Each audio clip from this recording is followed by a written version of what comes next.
Hello students, as you know in the earlier classes we have discussed about the methods of collection of data.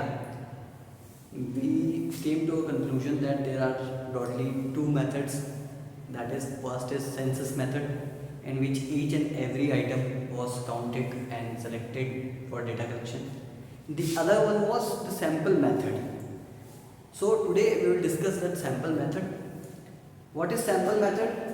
When few items are selected from the population for data collection and for investigation, then that method is known as sample method. When each and every item are not considered, not counted, not selected for data collection, only few out of the total, out of the population, out of the universe, कुछ भी हम word use कर सकते हैं. When few items are selected and data is collected on the basis of that, then this method is our sample method. Here, when we can use sample method, here are the suitabilities. The first one is when the population size is very large, when you have to cover large number of items, when you have to cover large number of population, then this method is suitable for us. क्योंकि सबको एक एक को हम जब select करने जाते हैं, एक एक को चेक जब करने जाते हैं, तो ऑब्वियसली टाइम मनी एनर्जी हमारा ज़्यादा लगता है. सैम्पल मेथड कुछ को सिलेक्ट कर सकते हैं, ठीक है, और उसके बेसिस पे अपना कंक्लूजन निकाल सकते हैं. ये एक इसके अंदर हम कर सकते हैं. तो this method is very commonly used when number of items to be investigated is large. बहुत सारे जब हमें चेक करने हो, इन्वेस्टिगेट करने हो, तब हम ये मेथड यूज़ कर सकते हैं. लेकिन सेकंड क्या है, साथ ही साथ देखिए, the high degree of accuracy is not required. अगर high degree of accuracy of data is not required, ठीक है, तभी ये मेथड आप सेलेक्ट कीजिए. फॉर एग्जांपल स्टूडेंट्स चाहे कितने भी हो, ठीक है, कॉपी तो सबकी चेक करनी ही पड़ेगी. Each and every item is to be considered, each and every student is to be checked और एग्जाम. ऐसा नहीं है कि नंबर ऑफ स्टूडेंट्स बहुत ज़्यादा है तो आज ऐसा करते हैं, 5 बच्चों को सेलेक्ट करते हैं, इन्हीं की कॉपी चेक करते हैं, इन्हीं के बेसिस पे सबको मार्क्स दे देंगे. ऐसा नहीं कर सकते हैं. क्यों नहीं कर सकते हैं? क्योंकि वहाँ हमें चाहिए हाई डिग्री ऑफ एक्यूरेसी. एकदम करेक्ट हमें डेटा चाहिए कि कौन सा बच्चा कैसा है, ये हमें डेटा वहाँ पे चाहिए एक्यूरेट एकदम. लेकिन जहाँ पे ऐसा रिक्वायरमेंट ना हो, ठीक है, वहाँ पे हम सैम्पल मेथड को सिलेक्ट कर सकते हैं. हाई डिग्री ऑफ एक्यूरेसी नहीं अगर चाहिए तो आप सैम्पल मेथड को कंसिडर करने के बारे में सोच सकते हैं, ठीक है. Third is suitability. आप कभी यूज कर सकते हैं when there is similarity between the items, कि जब आइटम्स जो जिनको आप चेक करने वाले हैं वो एक दूसरे के बहुत ज़्यादा सिमिलर हैं. फॉर एग्जाम्पल मान लीजिए आप बात कर रहे हैं शर्ट बनाने वाली फैक्ट्री की, कि वो जो शर्ट्स बना रही है वो एक ही तरह का मटेरियल यूज़ करके एक ही तरह की शर्ट्स को बना रही है. जब एक ही तरह का मटेरियल यूज़ करके एक ही तरह की शर्ट्स बना रही है और सारी शर्ट्स आपस में सिमिलर हैं, तो उन शर्ट्स में से कि ये शर्ट ढंग से स्टिच हुई है कि नहीं हुई है, बटन सही से लगे हैं कि नहीं लगे हैं, ठीक है, ये प्रेस पे हो गई है कि कोई इंक का स्पॉट, कोई कलर का दूसरे कलर का स्पॉट उनके ऊपर तो नहीं रह गया, गंदा तो नहीं है कोई शर्ट. ये सब चेक करने के लिए आप क्या कर सकते हैं, सैम्पल मेथड को यूज़ कर सकते हैं. फॉर एग्जांपल बहुत सारी शर्ट्स में से कुछ शर्ट्स आप निकाल लीजिए, उन शर्ट्स को चेक कर लीजिए. अगर वो शर्ट्स सही हैं तो बाकी भी आप मान सकते हैं कि बाकी भी सही हैं. क्यों? क्योंकि बाकी सब भी सिमिलर तरीके से ही प्रोड्यूस हुई शर्टें हैं, एकदम सेम शर्ट्स बन के आई हैं. तो जब ये सिमिलर नेचर आइटम्स के अंदर होता है, एक जैसे से सब होते हैं, तभी आप सैम्पल मेथड को यूज़ करना ज़्यादा सूटेबल मानते हैं. एल्स आपको एक एक को ही काउंट करना पड़ेगा, सेंसस ही आपको यूज़ करना पड़ेगा, चाहे फिर कितना भी टाइम लगे या ना लगे. चलिए अब सैम्पल मेथड के कुछ फ़ायदे कुछ नुकसान वो भी देख लेते हैं. सबसे पहले फ़ायदे, मेरिट्स, ठीक है. Obviously it is economical method. Economical in terms of time, money and efforts involve, ठीक है. टाइम भी कम लगता है, मनी भी कम लगता है और हमारी एनर्जी यानी कि एफर्ट्स जो है वो भी कम लगते हैं. क्योंकि एक एक आइटम को कंसिडर नहीं करना है, each and item is not consider, कुछ को ही कंसिडर करना है. तो कुछ को कंसिडर करने में तो टाइम भी कम लगेगा, मनी भी कम लगेगी और एफर्ट्स भी कम लगेगी. इसीलिए ये इकोनॉमिकल मेथड कंपैरेटिवली सेंसस से है. दूसरा है लार्ज इन्वेस्टिगेशन, देखिए इसके बेसिस पे ही हम लार्ज इन्वेस्टिगेशन कर पाते हैं, एल्स हम लार्ज इन्वेस्टिगेशन करना पॉसिबल नहीं हो पाता।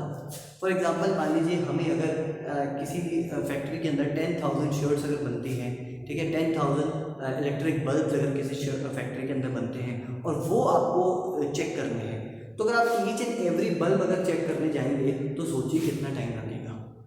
एक दिन के अंदर 10,000 वो बनते हैं, बल्ब वहाँ पे बनते हैं, शर्ट्स वहाँ पे बनती हैं, और एक को चेक करने में मान लीजिए 30 सेकेंड्स भी अगर आप लगाते हैं तो 10,000 को चेक करने के अंदर आप 5,000 मिनट्स आप लगेंगे। आप 5,000 मिनट्स तो आपको लगेंगे ही लगेंगे। अब 5,000 मिनट्स 24 आवर अगर हम काम करें, 24 आवर अगर चेकिंग करें तो भी 5,000 यूनिट्स को चेक नहीं कर पाएंगे। तो लार्ज इन्वेस्टिगेशन जब अगर करनी है तो फिर क्या मेथड बन जाता है हमारे पास में? सैंपल मेथड बन जाता है।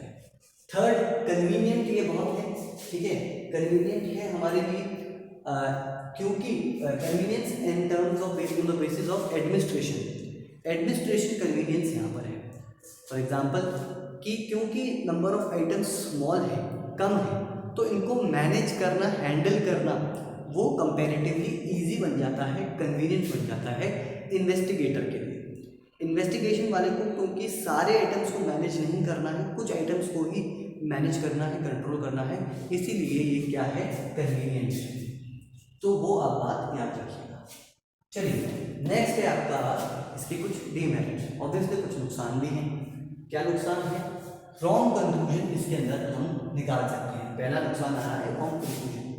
ऑब्वियसली हमने सारे आइटम्स को सिलेक्ट किए नहीं, कुछ आइटम्स ही सिलेक्ट किए हैं और उनके बेसिस पे हम अपना रिजल्ट निकाल रहे हैं। तो हो सकता है जो हमने आइटम सिलेक्ट किए हों सिर्फ वो हमें अच्छे वाले सिलेक्ट कर ले तो अच्छा रिजल्ट निकल के आ जाए, बाकी खराब वाले रह गए। और हो सकता है हमने खराब वाले सिलेक्ट कर लिए हों, बाकी अच्छे वाले रह गए हों, तो हमारा खराब रिजल्ट निकल के आ जाए। तो ये पॉसिबिलिटी एक यहाँ पे हमेशा रहती है कि रॉन्ग कंक्लूजन हम इसके अंदर निकाल सकते हैं। चलिए, difficulty in selecting sample, second इसके अंदर एक प्रॉब्लम है, कौन सा सैंपल सेलेक्ट करें, मतलब difficulty in selecting representative sample. मतलब सर, मतलब इतने सारे आइटम्स में से कौन सी शर्ट सेलेक्ट करें जिससे हमें पता लग जाए कि बाकी सारी शर्ट सही है। इतने सारे बल्ब में से कौन सा बल्ब सेलेक्ट करें कि पता लग जाए कि ये बाकी बल्ब भी ठीक हैं, ये आप नहीं पता लगा सकते।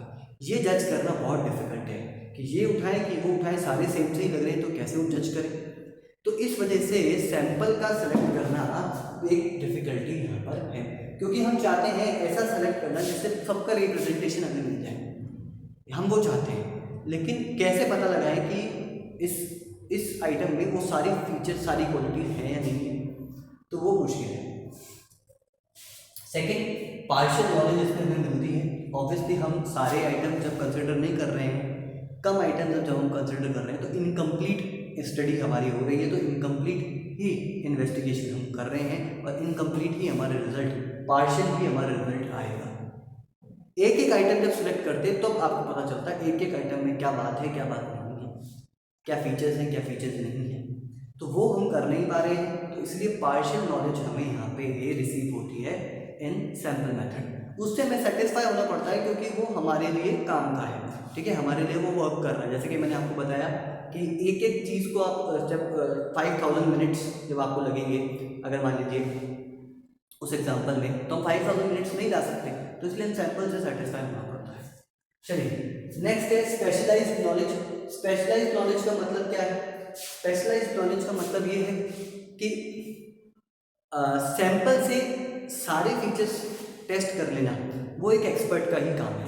Only expert can do this, ठीक है। जिसको जैसे मान लीजिए शर्ट, एक शर्ट को चेक करके वो शर्ट ठीक है कि नहीं है, उस पर कलर ढंग से चढ़ा है कि नहीं चढ़ा है, ठीक है, उसकी स्टिचिंग ढंग से हुई है कि नहीं हुई है, उसमें जो मटेरियल यूज हुआ है वो सही है या नहीं है, उसकी आयनिंग ढंग से हुई है कि नहीं हुई, ये सब एक जो है वो टेक्सटाइल एक्सपर्ट ही जज कर सकता है।